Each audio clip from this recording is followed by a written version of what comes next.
Hi, this is Shane Starr, and today I'm going to talk about the Enneagram, more specifically, how our greatest gifts to others can also be our biggest problems. It's an age old duality of human nature, and it's something that I think the Enneagram explains quite well. So, without further delay, let's get into it. We're going to go in order 1 through 9, and I've listed a couple of positive attributes for each, and then I'm just going to take it from there freely and talk a little bit about how these can actually be a problem in our lives. So, starting with Enneagram 1. Um, Healthy Enneagram 1 people are perfectionists in a good way. They work on improving and reforming things, systems, sometimes even people. Um, Sometimes they're more focused on the outer world, like maybe social ones. Sometimes they're more focused on their inner world, like self preservation ones. Um, Now, how could this be bad? The truth is in life that most of the time people don't appreciate reformations, they don't appreciate perfectionists, they don't appreciate your advice or your improving of things even on their own. I can't tell you at work how many times throughout my career, at different jobs, where I think I'm contributing to a positive environment by cleaning up, throwing old things we don't use away. That's happened to me at home too. And instead of being appreciated for it, people get angry, furious, in fact, about, you threw away this old thing that I wanted to keep, or I liked it better the way it was, or why did you change anything? It was fine before.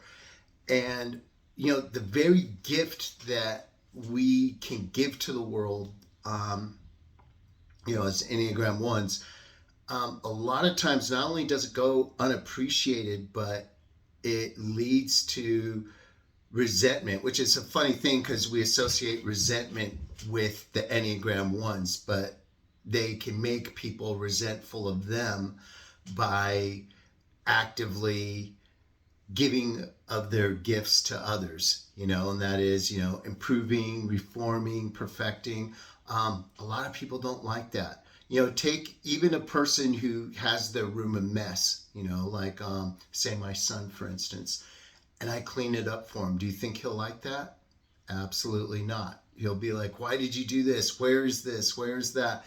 Why did you fix this? I liked it better how it was, so instead of being appreciated and honored for that, I've gotten on someone's nerves, and it's a problem. So I would just say, if you're an Enneagram 1, be careful about offering your gifts without being asked for your help first. Okay, moving on to Enneagram 2, and these are the givers, the helpers, the people who share love, perhaps more than any other Enneagram type. Now, how could that possibly be interpreted as bad? Believe it or not, it can be, and it often is. I know the most generous, positive, giving people, um, in this day and age, perhaps in all days and ages, people don't like that. They get suspicious of it. I remember a time as, in another career, I made T-shirts for my whole department, and I personalized them for each department member, and I purchased them myself and gave them away freely. I was an English teacher, and I asked the people, who's your favorite author? And then I got a photo of the author and English department on it. And you would think that they would have really appreciated that. And a few did. But more often than not, it was like, where did you get this? How did you get it? Who paid for this? I don't know if I want to accept that. And it's like, I'm giving you a gift. This is a free gift. Please enjoy it. But no, people were suspicious. People didn't like it. People were looking at me funny. It was a really weird thing. And I see that happen a lot with Enneagram 2s. Buying donuts for the office, or giving away um, gift certificates to Starbucks or something. You would think that would be appreciated.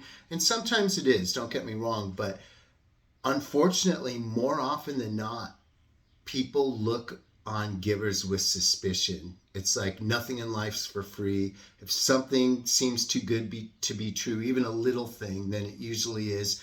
That what are they getting out of this? What's their end game here?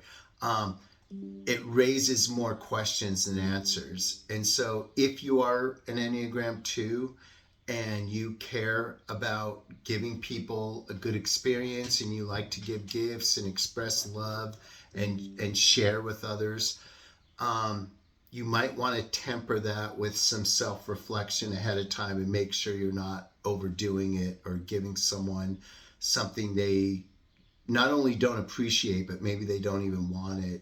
And instead of it making you more loved, it has the opposite effect. Okay, moving on. Enneagram 3s. These are our performers, high achievers. In work or business settings, they are most often the best networkers. These are people on the move, getting things done, making things happen. Now, who wouldn't want someone like that on their team? Well, oftentimes people don't appreciate high achievement either. I know at my job, for instance, we run basically on what's called casework, not like a lawyer, but we work through Salesforce, which is a database that a lot of businesses use. So you might be familiar with it or not. And when there's a problem with a resident, say they have a renewal coming due, say they are locked out, say their key fobs aren't working, say there's a complaint about noise or anything like that, it creates a case. And then we open and close cases. Now, I'm the top person in our division in closed cases. I work hard. I close a lot of cases, more than anyone else, it turns out. And that's an example of an Enneagram 3 thing not being appreciated. You would think people would be happy, like, hey, the more cases you close, the less the rest of us have to close. But no, they see it as me making them look bad. And they find themselves being compared to me at times. And it's like, well, Shane closed this many cases and you only closed this many. What are you doing during the day while he's working? And then that puts them on the defensive. And then I get little comments like, dude, slow down a little bit. You're making the rest of us look bad. And that's not my intention at all. And it's not my intention to do it to show off. Like, look at me. Like, there's no monetary prize for doing a lot of cases. Like, it's not going to get me a promotion, I don't think, or anything like that. When I come to work, I focus and I work hard. And the problem for Enneagram 3s is that, again, like in my case, people don't really appreciate it. And, high achievers, that elicits more jealousy than it does respect. We have someone in our office who's definitely an Enneagram 3. Actually, he works at an adjacent office, but we're all sort of part of the same team. And he created a lot of Excel spreadsheets that have been really helpful, and I appreciate it. And I've told him, this is great. I could never do something like this. Good on you for getting this done for our team. And everyone else complains about it. Like, oh, he thinks he's all that because he made these spreadsheets. No one even cares about the spreadsheets. It's like, instead of appreciating it, most people are jealous of him and they don't like it. And it's really surprising to me, and the same even with networking. Um, this very same person tries to learn from other people at times, but nobody takes it genuinely. They're like, what is he trying to do? Is he spying on me? Is he trying to figure out how to get promoted faster? Um, and in his eyes, he's just trying to do the best job he can, and gain respect and positive attention that way. And ironically, even from his bosses, it's having the opposite effect. And that old novel, not novel, but book by Robert Greene, 48 Laws of Power, excellent read. I have a copy myself. One of the very first laws, if not the very first law, it's never outshine the master. So this Enneagram 3 in our office, he is when every time he makes a spreadsheet or does something to help the business, he doesn't realize it, but he's trying. It's almost like he's trying to outshine the master, and the masters that be in our business don't appreciate it all the time. So, if you're an Enneagram 3, you might want to calm down a little bit and um, try not to show off as much. Even if you didn't think you were in the first place, other people might be taking it that way. All right, moving on to Enneagram 4. These people are characterized by their humility, um, their authenticity, and I would say their romanticism. They're very romantic, maybe in a melancholic type of way much of the time, but there's still a bit of that wispy, um, kind of loving person within them. And one thinks, fours are so non in your face, non, um, you know, controlling. How could anyone take their gifts the wrong way? And it actually is taken the wrong way, believe it or not. This humility, authenticity, um, even their own romantic quirks, instead of being taken as like, oh, that's a special person, look how the great care that they exercise with themselves and others. No, what it looks like to other people who don't examine their own feelings about it further, it looks to them like fours are kind of aloof and distant and stuck up. It makes, when the four backs off out of shyness or says no thanks to something out of wanting to leave more for someone else, a lot of times people think, oh no, you think you're too good for us, you're on your own little high horse over there, you don't care about anyone else but yourself. And it's amazing how that can get flipped around, because the four, when confronted with these thoughts, they're always surprised. I've seen it happen, not my current job, but at another job, and this person was heartbroken. She always thought she was nice and sweet and tried to stay out of gossip and other people's business.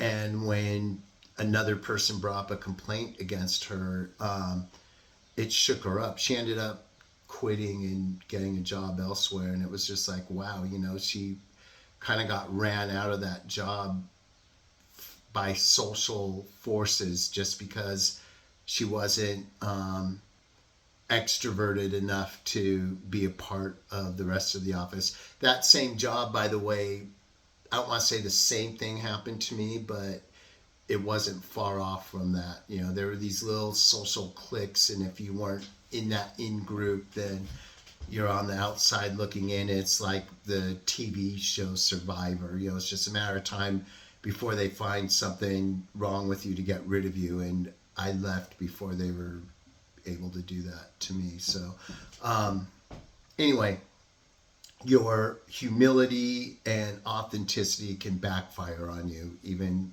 traits as good as that. Moving on to Enneagram 5, these people are also introverted. They're quiet. They're very non-imposing. And last and not least, they're logical. They're smart most of the time.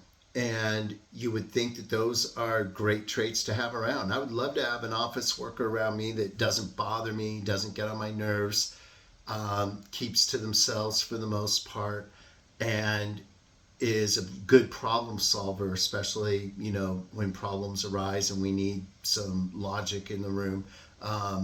That's helpful. But no, unfortunately, these very traits, um, in outer circles, they're mistaken for just being weird. A lot of people, throw around the term autistic, whether they're autistic or not. It's not nice, it's not cool. And these non imposing, quiet, but very logical people, they're just looked at as weirdos by a lot of the others in the office. And it's not right. And it's sad because these Enneagram 5s have a lot to offer. They usually are, maybe not always, but usually they're the smartest or one of the smartest people in the room. But because they don't package their logic in a FE, socially acceptable wrapping, their insights go unappreciated and even disparaged at times.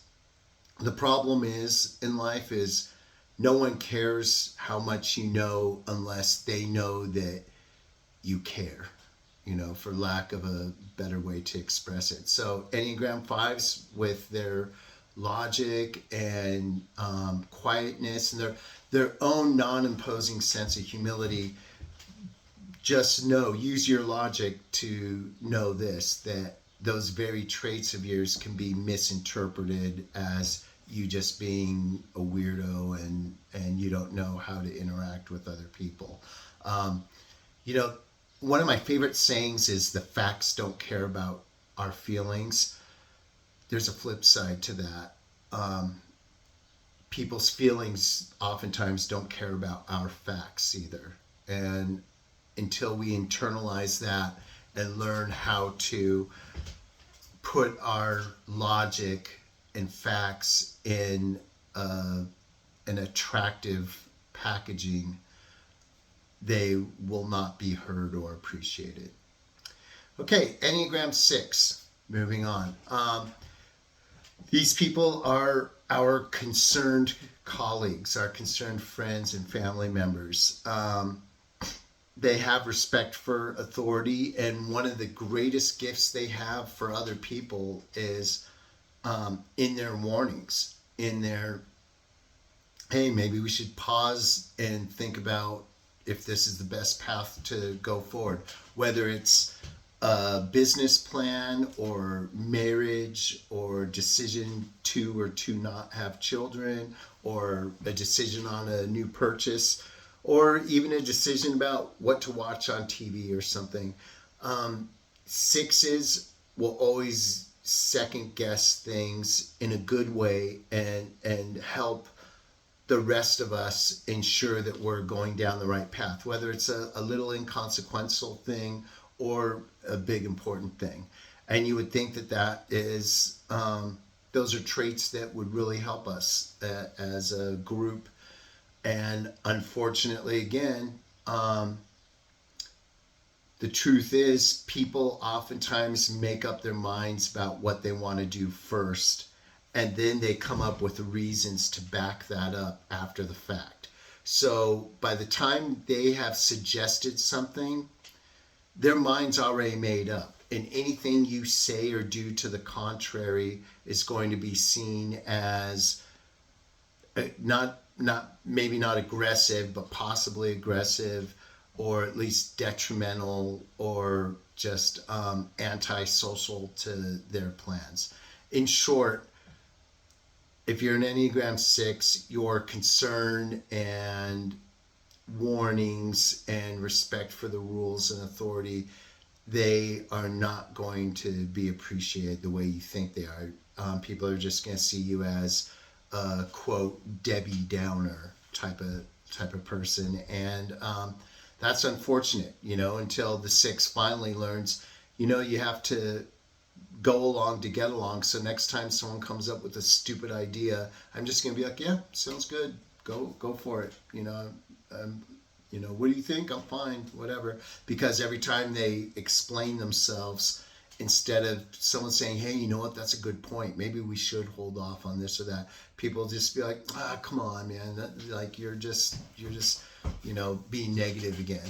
I think the six's concerns are often misinterpreted as negative thinking. And, maybe they are sometimes, but oftentimes, whether it's negative or not, isn't the issue. It's whether the six's concerns are valid or not, which is different.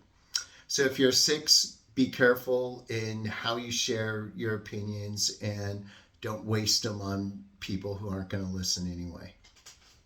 All right, moving on. Enneagram 7. These are the funnest, generally happiest people on the Enneagram.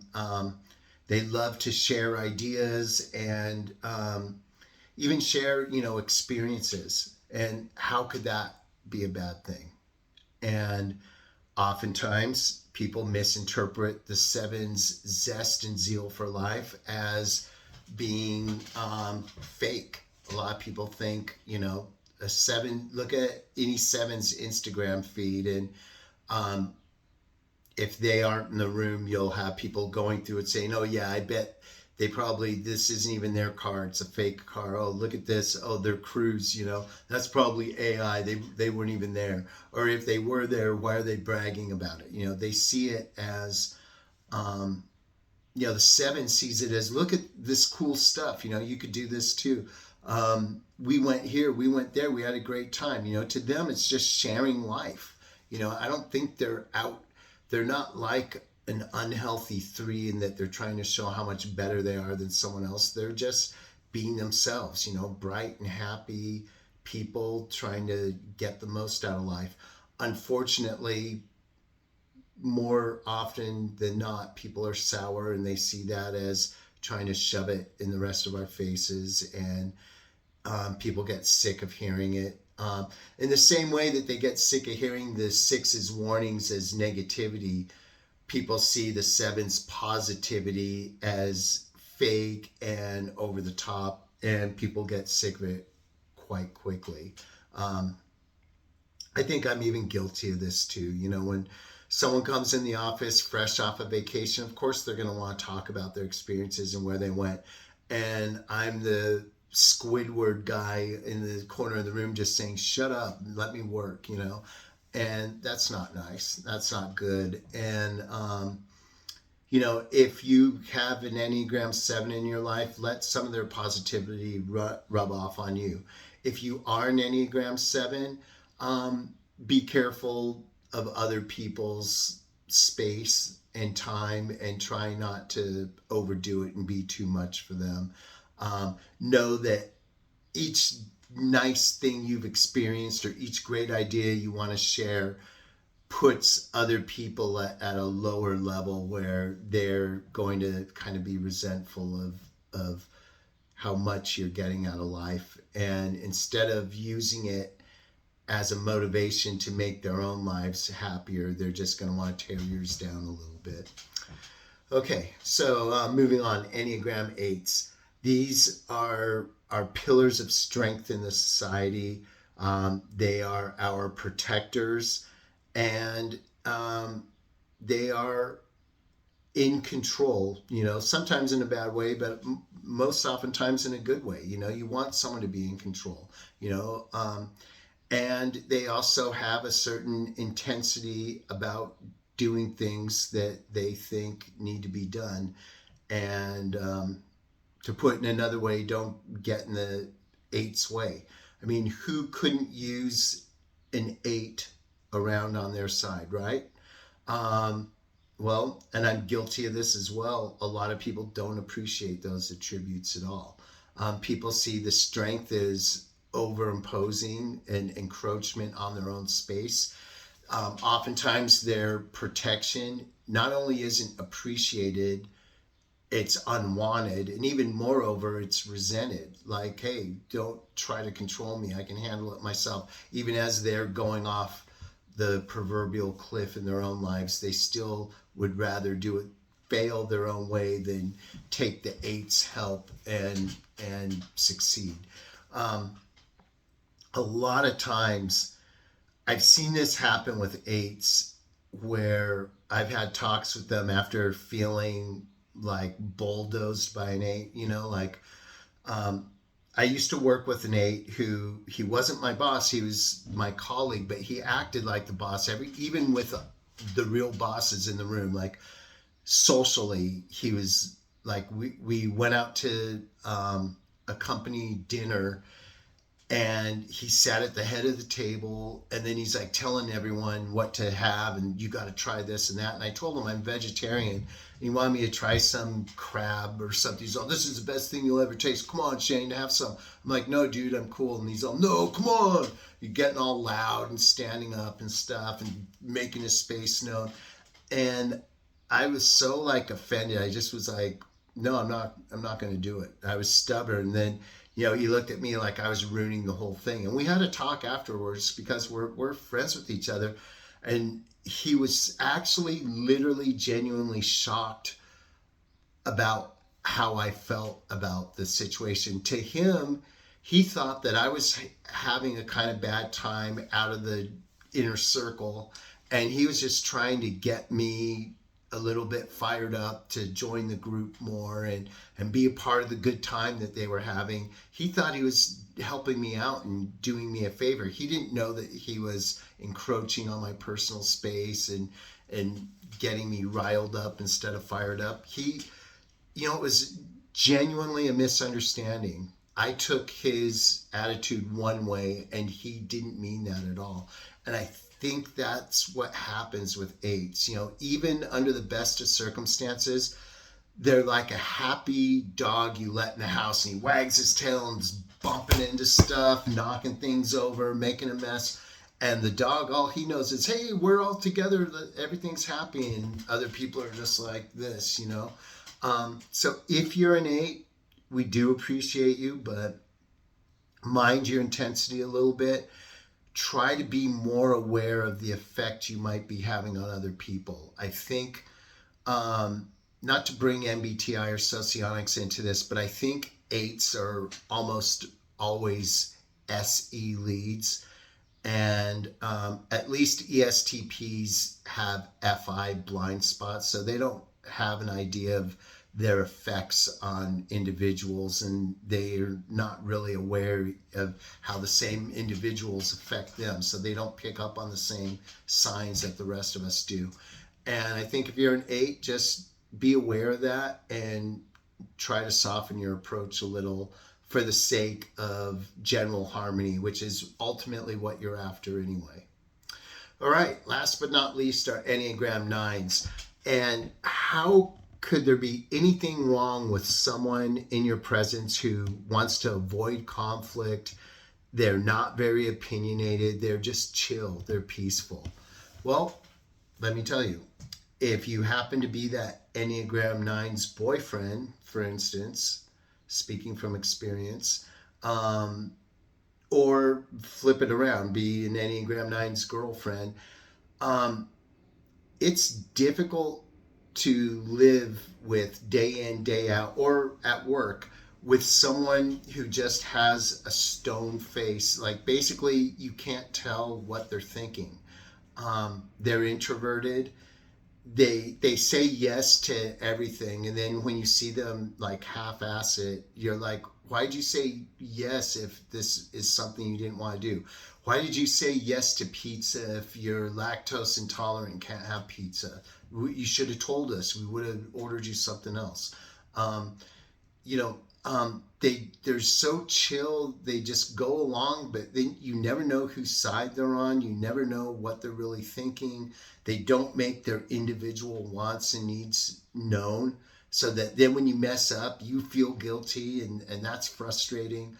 And you would think that these qualities of the nine, being non-combatant, avoidance of conflict, non-opinionated, chill, you would think that has no negative side, but I can tell you from experience, it can drive the rest of us crazy sometimes. It's like, get mad, flip over a table once in a while, say your opinion, let it out.